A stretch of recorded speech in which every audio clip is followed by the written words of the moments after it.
Bien, amigos, tal y como habíamos anunciado, en el espacio estelar del día nos place recibir a la doctora Laura Acosta Lora, quien tuvo una participación en el proceso llamado Bahía de las Águilas, pero que es Parque Nacional Jaragua, con 362 millones de metros cuadrados y que ya fueron recuperados de manera definitiva por el Estado, en una sentencia que fue al final del 2018 la mejor noticia de ese año para mucha gente.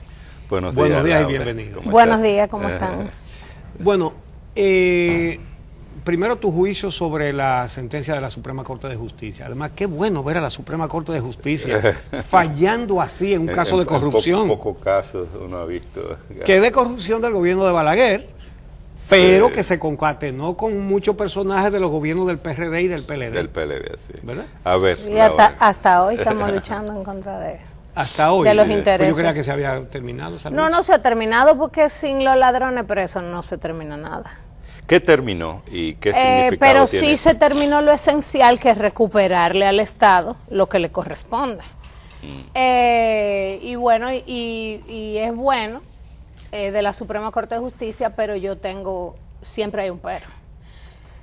Primero, con respecto a la tercera sala de la Suprema Corte de Justicia, totalmente satisfecha por su trabajo, porque es una sala que entiendo que hasta el día de hoy ya no tiene mora judicial. Obviamente no es lo mismo que la Cámara Penal, que la Sala Penal. No, ni el Pleno en general, porque aparentemente el Pleno no ha logrado fallar el proceso penal que se inició en el 1997.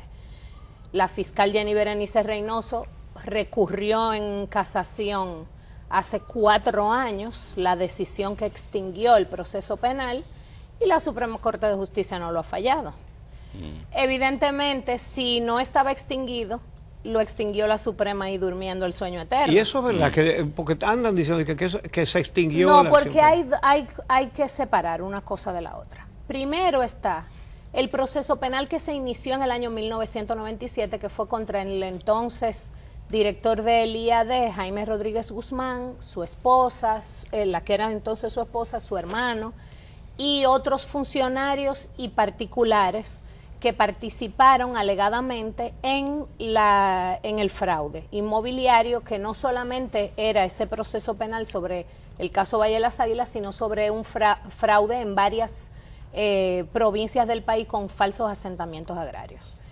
Ese proceso penal terminó solamente con 3 imputados, que son Jaime Rodríguez Guzmán, la que era entonces su esposa, que entiendo que falleció hace un tiempo, y el hermano de él.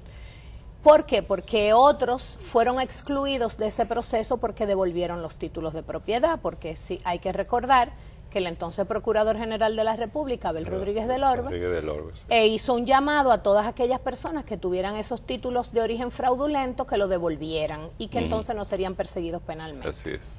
Esas personas devolvieron títulos, pero cuando la sentencia que los excluyó del proceso penal en el año 2003 adquirió la autoridad de la cosa irrevocablemente juzgada, entonces ellos fueron a la jurisdicción inmobiliaria a reclamar sus derechos diciendo que eso era de ellos. Y además sacar copia de los títulos por pérdida.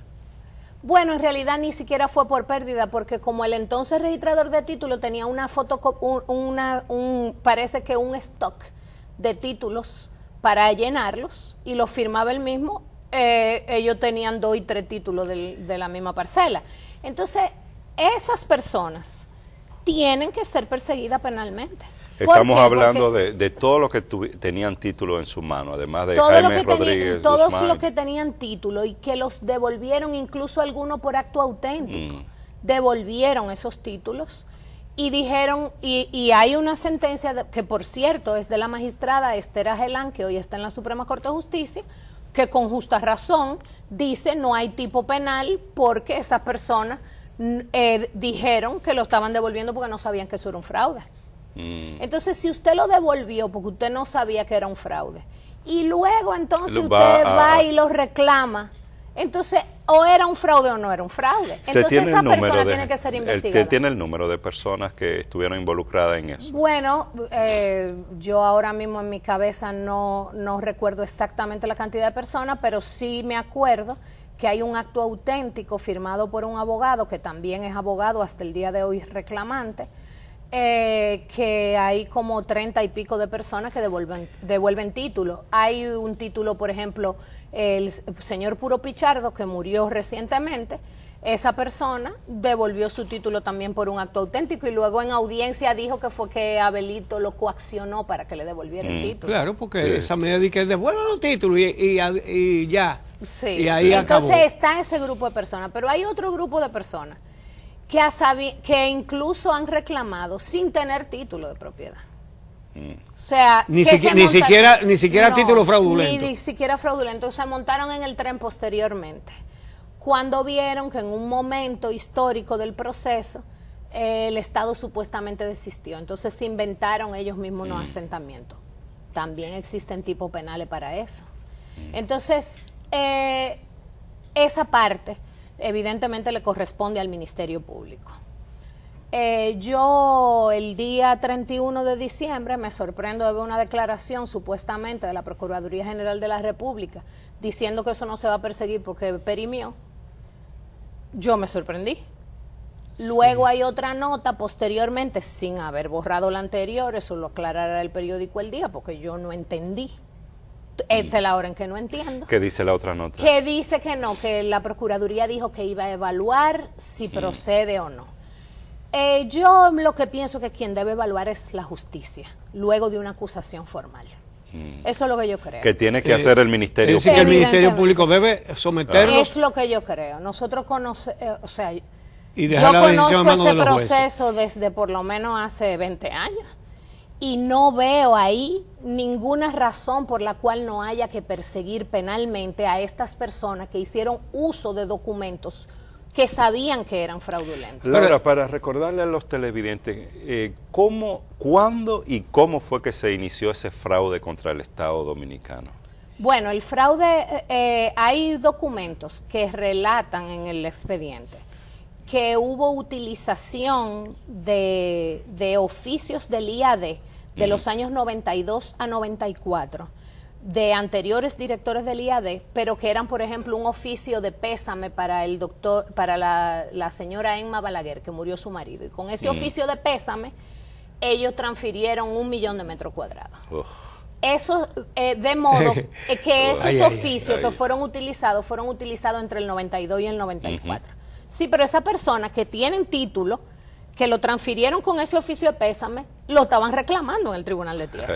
Entonces, por eso es que hay que perseguirlo penalmente. Claro, eso no puede haber perimido, porque el fraude lo hicieron hace 20 y pico de años. Pero siguen haciendo uso de esos documentos. Pero hasta hace 6 días, que fue cuando se produjo la sentencia definitiva, ellos estaban reclamando. Entonces, el uso de documentos falsos es un delito. Es un delito. Totalmente. Y lo estaban cometiendo hasta el último día en que estuvieron reclamando, y ese último día fue el viernes pasado. No, y hay gente reclamando en Barahona y se inventan nuevos procesos en Barahona de otras parcelas con ese mismo modo operandi. Entonces si no los persiguen penalmente, es un estímulo para que más gente quiera volver. En otras oportunidades. Sí, porque dime tú, primero estaban jugando al tiempo. Y entonces ahora, bueno, pues ya recuperamos la tierra. No es eso nada más, porque le voy a decir. Si uno habla con cualquier fiscal o va a cualquier palacio de justicia, uno se da cuenta que la delincuencia crece cuando el ladrón se siente impune. Claro. Aun cuando los objetos recuperados los objetos robados sean recuperados. Te pongo ejemplos. La policía todos los días agarra a unos ladrones y le quita los objetos robados, celulares, computadoras, y luego uno lo ve otra vez en el Palacio de Justicia reincidiendo 10 y 15 veces porque nunca fueron sancionados. Es decir, a ellos le quitan los robados, pero como no los sancionan, ellos vuelven a robar y vuelven a robar. Entonces eso mismo pasa con esto. Este caso se ha recuperado, la tierra que corresponde al Estado Dominicano. Pero eso no es suficiente, porque para quitarle el estímulo aquellas personas que se inventan malabares jurídicos para cogerse lo ajeno, es necesario que haya un ejemplo y que esas personas sean sancionadas, porque para eso es que existe la sanción penal, para ser ejemplo y para que la sociedad entienda que lo mal hecho se sanciona. No solamente se recupera los robados, sino que se sanciona. Y eso es lo que yo espero. Hasta el día de hoy, el Estado Dominicano, o por lo menos el gobierno actual, ha sido coherente, y a mí me consta, en el caso Bahía de las Águilas. Por lo tanto, yo no puedo, por eso me sorprendí de esa noticia del 31 de diciembre, pero como ahora dicen que están evaluando, pues yo espero que evalúen como debe ser y vean el expediente, y si lo ven van a ver que es posible perseguir penalmente y que no hay ninguna prescripción. Ahora bien, eso no le quita a uno lo bailado. Ni quiere decir que yo estoy ampliamente satisfecha, porque el objetivo que uno se trazó, que fue recuperar esos terrenos y que esas personas no se quedaran con ellos, lo hemos logrado. Lo hemos logrado no solamente yo, evidentemente, que yo siempre quiero decir los nombres de las personas que participaron en este proceso. Aquí lo hemos dicho también, pero dilos, porque vale la pena. Los abogados particulares del Estado Dominicano, Gustavo Viaggi Pumarol, Blas Minaya Nolasco, Manuel Cáceres Genao, y los funcionarios que participaron en este proceso a todo lo largo del proceso, señores, abogados de instituciones públicas que son empleados públicos y que actuaron con probidad, responsabilidad y eficiencia. La abogada de Bienes Nacionales, Miguelina Saldaña Báez, una funcionaria responsable que va a Barahona a sus audiencias solita y que se desvive por este caso. El abogado del IAD, César Bienvenido Ramírez, y que son funcionarios públicos. El abogado del Estado, el actual Gedeón Bautista Minaya, el anterior Casilla Minaya, y el abogado adjunto del Estado Dominicano, Ramón Mejía. Esos son funcionarios públicos. Nosotros vivimos criticando a los funcionarios que hacen las cosas mal. Sí, hay que reconocer. Entonces hay que reconocer funcionarios que tienen años esforzándose por este expediente y que sin su trabajo serio esto hubiera sido imposible. Hubo también miembros del Ministerio Público. Miembros del Ministerio Público, los que acabo de mencionar, que son abogados del Estado ante el Tribunal de Tierra. Lo que pasa es que se llaman abogados del Estado. Pero Gedeón Bautista y Ramón Mejía, que son los abogados del Estado que representan al Estado en el Tribunal de Tierra. Pero ahí estuvo también la fiscal Jenny Berenice. Bueno, ese en el proceso penal. Sí hay que mencionar. En cuanto al proceso penal, hay que mencionar esencialmente primero a Francisco Domínguez Brito. Van a decir que no le está haciendo campaña, pero tengo que decir la realidad. Pero esa es la verdad. A mí no me importa. Esa es la verdad. Francisco Domínguez Brito fue fiscal en el año 97 a raíz de la renuncia de Guillermo Moreno. Continuó ese proceso igualito, sin cuestionamiento. Luego fue Procurador General de la República en el 2004 y su papel fue esencial, porque el gobierno anterior de Hipólito Mejía, con el entonces Procurador General de la República, Víctor Céspedes Martínez, había desistido del proceso. Y que al Estado no le interesa reclamar 362 millones de metros cuadrados. El 15 de agosto del 2004 y el 16 de agosto, Francisco Domínguez Brito asume la Procuraduría General de la República, que en el gobierno de Leonel Fernández, que también hay que decirlo. Y en el 17 de agosto, en la mañana, se deposita una revocación de ese desistimiento. El 17 de agosto. Y ese desistimiento fue tan funesto para ese caso, que eso incidentó el proceso como 5 años, porque ellos cuestionaron la revocación del desistimiento. Y eso se apeló y se recurrió y fue a la Suprema y volvió y bajó. ¡Qué daño! Ese desistimiento que al final no tuvo éxito fue funesto para el caso, y este país lo tiene que recordar. Fue funesto. Y a mí me molesta ver que ese mismo entonces procurador a veces da cátedra de cómo es que hay que funcionar la justicia. Pero él fue el que desistió en el 15 de agosto del 2004. Entonces, porque ahora, después que se triunfa, está el funcionario al pecho diciendo que es una maravilla.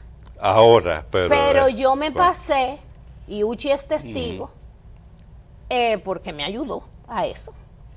Desde que mi mamá murió el 13 de abril del 99 hasta el 21 de febrero del 2013 que fui apoderada, a todos los funcionarios de todos los gobiernos hablando, escribiendo el periódico Hoy, Cuchito Álvarez, que en paz descanse, me publicó una página entera en el periódico Hoy, cuando una vez intentaron hacer una publicación de que títulos malos y títulos buenos.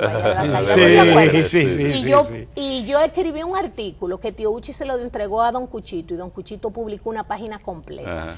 Y en eso se pasó Panqui Corsino en clave, publicó páginas y páginas. Eso no se puede olvidar, porque si no se hubiera mantenido la opinión pública alerta a través de la prensa seria de este país, aquí se lo recogen eso. Y hay que, ahora que tú mencionas a tu madre, hay que recordar que fue precisamente la doctora Piquilora que en el 97, en el ¿no? 97. Si mal no recuerdo, inició ese proceso de recuperar los terrenos. Ella era directora de Catastro Nacional y a raíz de ser directora de Catastro, el gobierno de Leonel Fernández le pidió los terrenos que habían propiedad del Estado y estaba haciendo un levantamiento.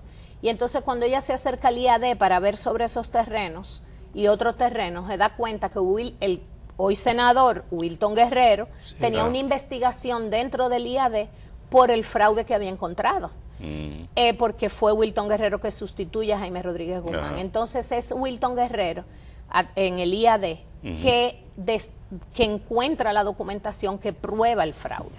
Y entonces el gobierno de entonces, Leonel Fernández, apodera a mi mamá como abogada y conjuntamente con Abelito Rodríguez y Guillermo Moreno, que era fiscal, entonces se inicia la persecución tanto penal como inmobiliaria del proceso.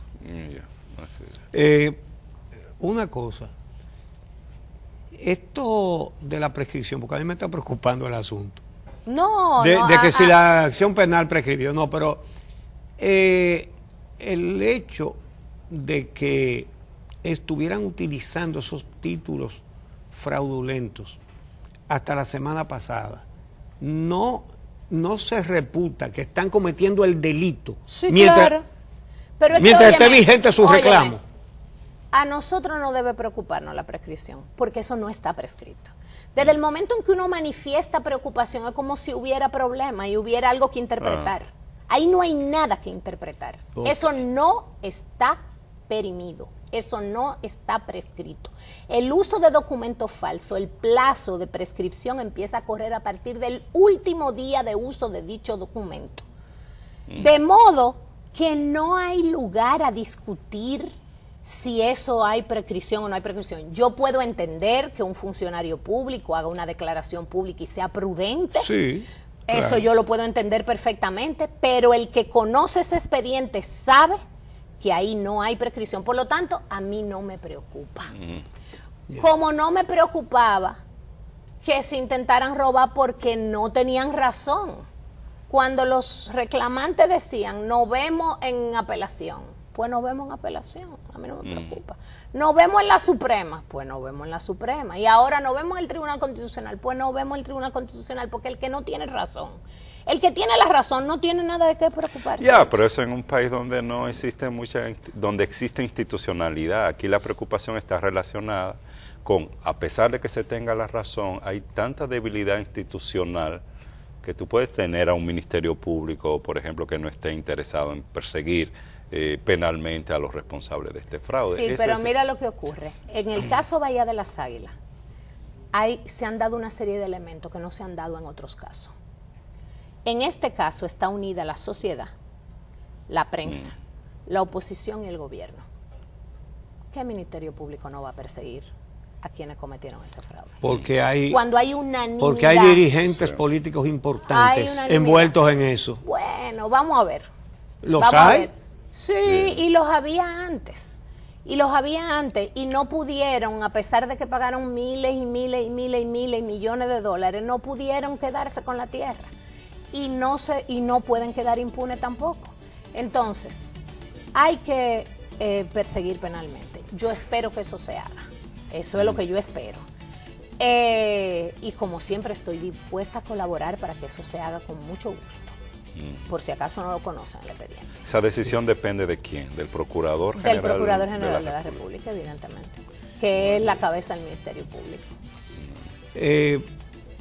Entre el origen de este fraude,